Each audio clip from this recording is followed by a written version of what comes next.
আসসালামু আলাইকুম। আশা করি সবাই ভালো আছেন এবং সুস্থ আছেন। এই মুহূর্তের সবথেকে আলোচিত বিষয় হচ্ছে মহার্ঘ ভাতা। আচ্ছা, আমার দৃষ্টিতে এই মহার্ঘ ভাতা 3টি অসুবিধা সৃষ্টি করতে পারে। এগুলো একান্তই আমার দৃষ্টিভঙ্গি, আপনারা একমত নাও হতে পারেন। তো সেই 3টি বিষয় শেয়ার করব। ভালো লাগলে চ্যানেলটি সাবস্ক্রাইব করে যাবেন। আর এই মহার্ঘ ভাতা নিয়ে আমি আরো খুঁটিনাটি কথা বলছি, তো সেটা দেখতে চাইলে চ্যানেলে ঢুকবেন। প্লেলিস্ট রয়েছে চাকরি সংক্রান্ত আলোচনা, ওইটাতে ঢুকলেই পেয়ে যাবেন, সেগুলো জেনে নিতে পারেন ইচ্ছে হলে। মূল কথায় আসি। 3টি সমস্যা।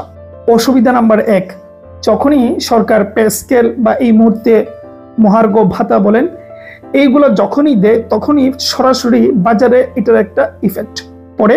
অর্থাৎ নিত্য পণ্যের যে বিষয়াদি রয়েছে ওগুলো অনেকটাই বেড়ে যায়, মূল্যস্ফীতি হয়ে যায়।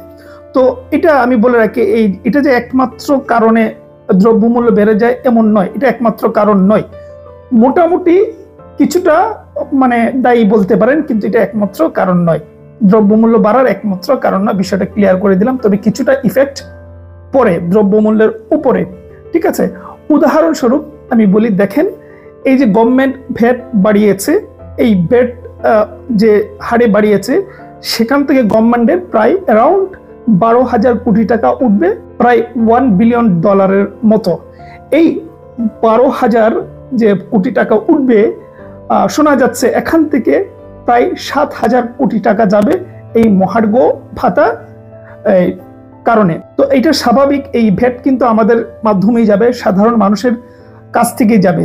তো এই যে গভর্নমেন্টের যে বাড়লো, তাতে সাধারণ মানুষের কি উপকার হলো? টাকাটা তো সাধারণ মানুষই দিতে হবে। সহজ কথাই বললে এই দৈনন্দিন জীবনে এর ইফেক্ট পড়বে। অসুবিধা নাম্বার 2, সেটা হচ্ছে আম জনতা, অর্থাৎ চাকরিজীবী বাদে যে আম জনতা আমাদের মানুষ রয়েছে, তাদের মধ্যে অসন্তুষ্ট ইতিমধ্যেই সৃষ্টি হয়ে গিয়েছে যে আমাদের কি লাভ হবে, এই যে গভর্নমেন্টের চাকরিজীবীদেরকে এত কিছু দিয়ে আমাদের কি লাভ? আমাদের তো দৈনন্দিন জীবনটা কঠিন হয়ে যাচ্ছে। উপরন্ত গভর্নমেন্ট জব যারা করে তাদের ইতিমধ্যেই বিতর্ক আছে এই অর্থে গত সরকারের আমলে এই চাকরিজীবীরা প্রচুর সুবিধা পেয়েছে এবং প্রচুর অনৈতিক কাজ করেছে। তো সেই জায়গা থেকে সাধারণ মানুষ এটা ভালোভাবে নিচ্ছে না।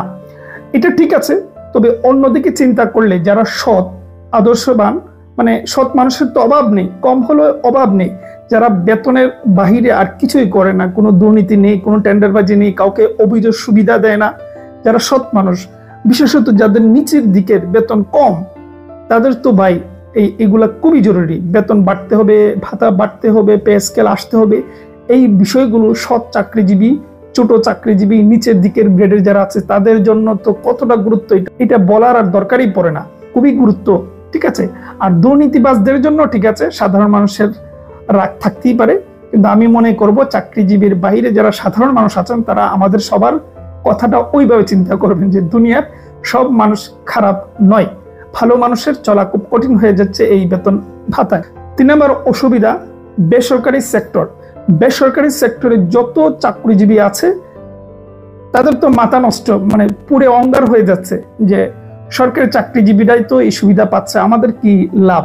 কারণ হচ্ছে দেখেন, এই যে মহার্ঘ ভাতার সর্বনিম্ন 4,000, সর্বোচ্চ 7,000ও যদি আমরা আপাতত ধরে নিই যে এইটুকু আসতে যাচ্ছে, তাহলে তো কম করে হলেও বাড়ছে, ঠিক আছে। কিন্তু বেসরকারি সেক্টরে তাদের তো আর বাড়ছে না, তাদের তো ওই বেতনেই দ্রব্যমূল্য বাড়লেও ওই বেতনেই তাদের জীবন নির্বাহ করতে হবে, দৈনন্দিন জীবনের খরচ মেটাতে হবে।